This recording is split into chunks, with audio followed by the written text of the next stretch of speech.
लोकसभा निवडणुकीच्या तिसऱ्या टप्प्यात उद्या मतदान. महाराष्ट्रातील 11 तर देशातील 94 मतदारसंघात निवडणूक. पवार, राणे, भोसले, छत्रपती शाहू महाराज, राजू शेट्टींची प्रतिष्ठा पणाला. बारामती लोकसभा मतदारसंघाच्या 4 विधानसभेत इन कॅमेरा मतदान घ्या, सुप्रिया सुळेंची मागणी.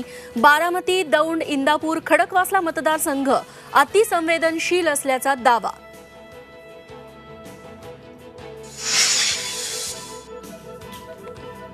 मुंबईच्या घाटकोपरमध्ये मराठी गुजराती वाद पुन्हा पेटला. गुजराती बहुल सोसायटीत महाविकास आघाडीच्या संजय पाटलांचं पत्रक वाटण्यास कार्यकर्त्यांना मज्जाव केल्याचा आरोप.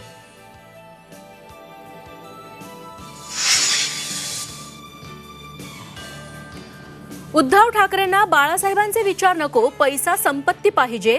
तर राजन विचारे दिघेंचे नकली शिष्य. ठाण्यातल्या मेळाव्यात एकनाथ शिंदेंचा हल्लाबोल.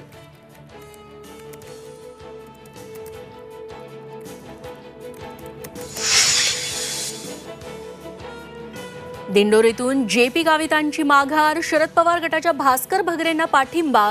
तर नाशिकमध्ये अनिल जाधवांनी माघार घेतल्यानं महायुतीला दिलासा. शांतिगिरी महाराज रिंगणात कायम.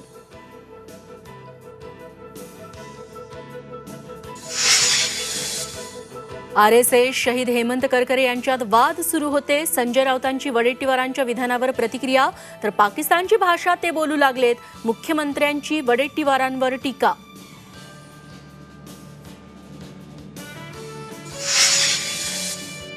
नाशिक बाजार समितीत कांदा लिलाव सुरू. कांद्याला प्रति क्विंटल सरासरी 1500 रुपये भाव. केंद्राने निर्यात बंदी उठवल्यानं कांदा उत्पादकांना दिलासा.